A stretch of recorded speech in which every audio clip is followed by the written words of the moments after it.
जैसे बहन के पास बैठते हो, भाई के पास बैठते हो, रिश्तेदारों में बैठते हो, सहेली के पास बैठते हो, चुगलखोरी करने वालों के पास बैठते हो, दुकान में बैठते हो, डॉक्टर के पास बैठते हो, कभी भगवान के पास भी थोड़ी देर बैठना अकेले, बिना बोले किसी से, और थोड़ा पीछे घूमना चाहिए अपने जीवन में मन से, और विचार करना चाहिए कि जितना आपने दिया ना प्रभु, इतना तो आपने किसी को नहीं दिया। और फिर बोलना चाहिए सांस लंबी लेकर, धन्यवाद। फिर देखिए कैसी आनंद आएगा आपको, ठंडी हवा आएगी अंदर एकदम। कुंती माता ने यही किया, पूरा जीवन कृष्ण जो थे उनके साथ रहे, पांडवों की रक्षा करी, साथ साथ चले, और जब पांडव विजयी हो गए तो आज उनको छोड़ करके कुंती माता को जा रहे। तो कुंती माता से बोलते हैं, बुआ कुछ चाहिए? तो लंबी सांस भर के सोचती हैं, कृष्ण अब जा रहे हो, जब आप थे तो कितना आनंद था। कहा माई आनंद कहाँ था? भीम को पानी में फेंक दिया गया, लाक्षागृह में पांडवों को जलाया गया, पांडु महाराज के चले जाने पर तुम्हारे पुत्रों के साथ दुर्व्यवहार किया गया, तुम विधवा स्त्री को घर से निकाल दिया गया, तुम्हारी बहू की चीरहरण किया गया दुशासन के द्वारा, विराट नगर में तुम्हें अज्ञातवास में रहना पड़ा, 12 वर्ष वनवास में रहना पड़ा, बाद में जब निकल कर आए तो मैं शांति दूत बनकर गया, फिर भी दुर्योधन न माना तो महाभारत का युद्ध हुआ, 18 दिन के युद्ध में तुम्हारा सारा परिवार मारा गया, तुम कहते हो कृष्ण आप थे तो सुख था, और अब जा रहा हूं तो दुख हो रहा है। अरे मैं था तो बहुत दुख था। बोले नहीं, ये सारे दुख बहुत छोटे दुख हैं, सबसे बड़ा दुख है कृष्ण तुम्हारा हमारे जीवन से चले जाना। तो बोले चाहती क्या हो बुआ? मांगो, वरदान मांगो। तो कुंती महारानी अपनी वंदना करती, विपदा संतु तु शाश्वत तत्र तत्र जगतपते, विपदा संतु तु शाश्वत तत्र तत्र जगद्गुरो, भवतो दर्शनम यत्स्याया आपुना भव दर्शनम। क्या मांगा? विपदा संतु तु शाश्वत, क्या दे दो? शाश्वत विपदाएं दे दो। शाश्वत मतलब होता है परमानेंट टेंशन दे दो, लेकिन आप मत जाओ। ऐसे दुख बहुत छोटे हैं क्योंकि आप साथ थे। आज इस राज्य का, इंद्रप्रस्थ का, हस्तिनापुर का राज्य पाकर मेरे पुत्र उतने खुशी नहीं है जितने जब आप थे और वो जंगल में थे, वो ज्यादा सुख था। इसलिए मुझे क्या दो? भर भर के विपदाएं दो। विपदा संतु तु शाश्वत तत्र तत्र जगत गुरु। हे जगत के गुरु, मेरी प्रार्थना सुनो, मेरा वंदन सुनो, कृपया कर मुझे परमानेंट प्रॉब्लम दे। क्यों? क्यों? इसलिए नहीं कि प्रॉब्लम अच्छी लगती है, क्योंकि प्रॉब्लम जब भक्तों पर पड़ती है तो कृष्ण आके खड़े हो जाते हैं और कृष्ण का दर्शन पाकर भक्त अपनी प्रॉब्लम भूल जाता है।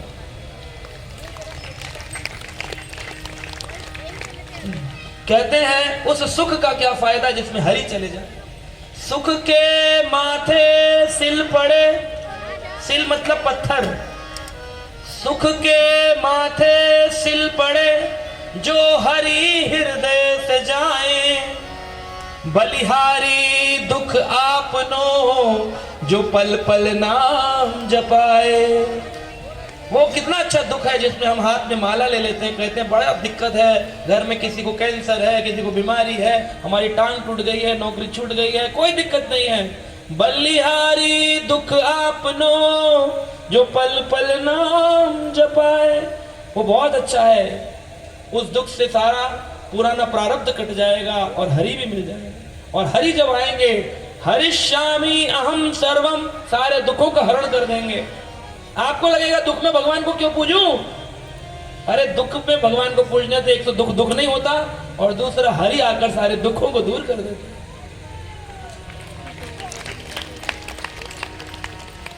तो कुंती माता ने कहा थोड़ा पीछे मुड़कर देखो और धन्यवाद बोलो।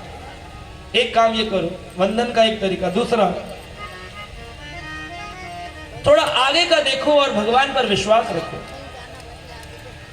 कि जिस प्रकार प्रहलाद के लिए प्रभु खंबा भाड़ के प्रकट हो गए थे, क्या आपके घर के खंबे से नहीं आ सकते हैं? बोले नहीं प्रभु जी, हमने भर भर के सीमेंट लगाया, हमारे में से नहीं आ सकते। खंबे के अंदर भगवान को चिनाया नहीं था हिरण्यकश्यप ने कि भगवान की फोटो लगा रखी थी। भगवान तो अपने भक्त के लिए उस कण से व्यापकता रूप से प्रकट हो गए अपने भक्त के लिए कि बस मुझे अपने भक्त प्रहलाद की रक्षा करनी है। प्रहलाद ने मांगा, भगवान कहते हैं हे प्रहलाद कुछ मांगो, आज तुमने इतने कष्ट पाए, मुझे नरसिंह रूप लेकर के इस हिरण्यकश्यप का वध करना पड़ा, मांगो। प्रहलाद कहते हैं मांगते तो व्यापारी हैं, हम कोई व्यापारी हैं? अरे हमने भजन कोई मांगने के लिए किया था। बिन मांगे मोती मिले और मांगे मिले न भीख, मांगन से मल ना भरा, ये सतगुरु की सीख। बिन मांगे मुझे आप मिल गए, मांग करके लोग भटक रहे, कुछ नहीं मिल रहा, उनके हाथ में 100-200 करोड़ रुपए आ जाएगा, इससे ज्यादा क्या आएगा? अरे वो पैसा तो यही रह जाने वाला है, लेकिन प्रभु मुझे तो आपका संग मिल गया। भगवान बोले फिर भी कुछ तो मांगो। बोले प्रभु जब तक सारे असुर कुल के लोगों का भक्त ना बना दूं तब तक इसी संसार में जाऊं ना। बोले अच्छा यही रहना चाहते हो? बोले हाँ यही रहना चाहते हो, यहां से जाना नहीं चाहते। भगवान बोले और कुछ मांगना चाहते हो? बोले इच्छा तो कोई नहीं, लेकिन आप बार बार कह रहे हो तो ये बताओ, मेरे पिताजी हिरण्यकश्यप, क्या आप इनका उद्धार करेंगे? भगवान हंसने लगे। वो उग्र रूप के नरसिंगा जो सबको फाड़ कर रखने वाले थे, उनकी पत्नी लक्ष्मी भी आकाश में खड़ी थी, शिवजी दूर खड़े थे, ब्रह्मा दूर खड़े थे, इंद्र खड़े थे, लेकिन प्रहलाद दौड़ करके गोदी में चढ़ गए थे। देवताओं ने पूछा प्रहलाद तुमको इस उग्र रूप नरसिंह रूप से डर नहीं लगता? बोले शेर जो होता है ना उससे पूरे वन के पशु डरते हैं, लेकिन शेर का बच्चा शेर से नहीं डरता। हम तो शेर के बच्चे हैं, विष्णु के बच्चे हैं, हम क्यों डरेंगे? और जैसे ही जाकर गोदी में बैठे भगवान नरसिंह ने प्रहलाद को चाटना प्रारंभ कर दिया। बोले तूने कितने कष्ट सहे हैं मेरे लिए, बोल क्या चाहिए? कुछ नहीं मांगा, वंदन किया भगवान का कि मेरे पिता का उद्धार करो। भगवान कहते हैं तेरे जैसा पुत्र जिस घर में हो, त्रिसप्तभी पिता पूता, उस घर की 21 पीढ़ियां तर जाती है। तो अपने पिता की बात कर रहा, तेरा पिता तो स्वर्ग चला गया, चिंता मत कर। 21 पीढ़ी एक भजन करने वाला हो जाए खाली, सारे देवता, सारे पितृ, सारे पूर्वज माला बना करके उसके ऊपर पुष्प फेंकते हैं। अरे देखो देखो एक हो गया हरि नाम करने वाला, अभी तक बेचारा घंटे घुमा रहा था मंदिर में, ऐसे ही टाइम पास कर रहा था, असली भजन करने वाला एक हो गया, अब हम मुक्त हो जाएंगे इस नरक से। बड़े खुश होते हैं पूर्वज, उनका श्राद्ध है सबसे बड़ा, उनके लिए भजन करना। हरे कृष्णा कृष्ण कृष्ण हरे हरे, हरे राम राम राम। तीसरा तरीका है अपने अंदर देखना। जब कभी बैठो तो एक तो पीछे देखना, एक आगे देखना, एक थोड़ा अपने अंदर देखना। जैसे ध्रुव ने अपने अंदर देखा, जब धुतकार दिया गया संसार से, उत्तानपाद की गोदी से, तो अपने अंदर हृदय में अकेले बालक ने जंगल मधुवन में खड़े होकर ऐसा भजन किया, ऐसा भजन किया। भगवान बोले बस कर, कितना भजन करेगा? 6 महीने में भगवान आ गए। क्या हम ऐसा भजन नहीं कर सकते? आज हमारी श्रद्धा नहीं। सारी तकलीफों में ध्रुव ने भजन किया। और चौथा तरीका है थोड़ा चारों तरफ देखा जाए और भगवान की सेवा की जाए, जैसे श्रील प्रभुपाद ने किया। सारा जीवन 70 साल की उम्र तक कोई मदद ना मिलने पर भी इंतजार किया कि एक दिन तो आएगा जब मैं कृष्ण की सेवा करूंगा। श्रील प्रभुपाद जी अमेरिका में थे, एक बस कंडक्टर ने पूछा स्वामी जी आप विदेश में पहले नए नए लगते हैं, क्या आप बता सकते हैं आपके कितने सेंटर हैं और कितने शिष्य हैं?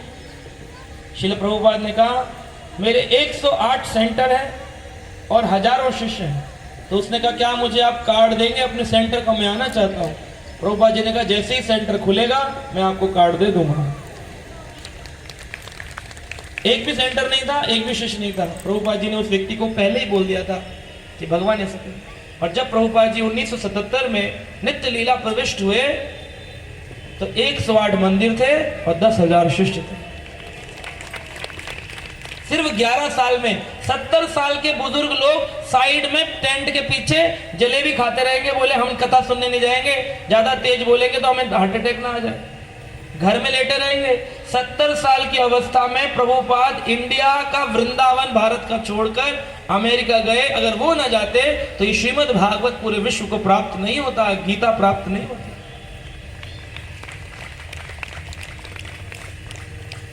भगवान का वंदन करा बहुत लोगों ने। इंद्र ने भगवान का वंदन किया ग्लानि की भावना से भरकर। भगवान से जब वंदन करो, भगवान का चिंतन करो तो अपने को पतित बताना चाहिए, अपनी गलतियां बतानी चाहिए। अक्रूर जी महाराज प्रार्थना करते हैं, वंदन के आचार हैं। क्यों करते हैं? अक्रूर जी वृष्णि वंश में आते हैं और भगवान कृष्ण के काका हैं, चाचा। मैंने अभी बताया था आपको परिवार का रिश्ता पूरा क्या है। उनके चाचा लगते, पिताजी की साइड से, वासुदेव जी की साइड से वृष्णि वंशी है।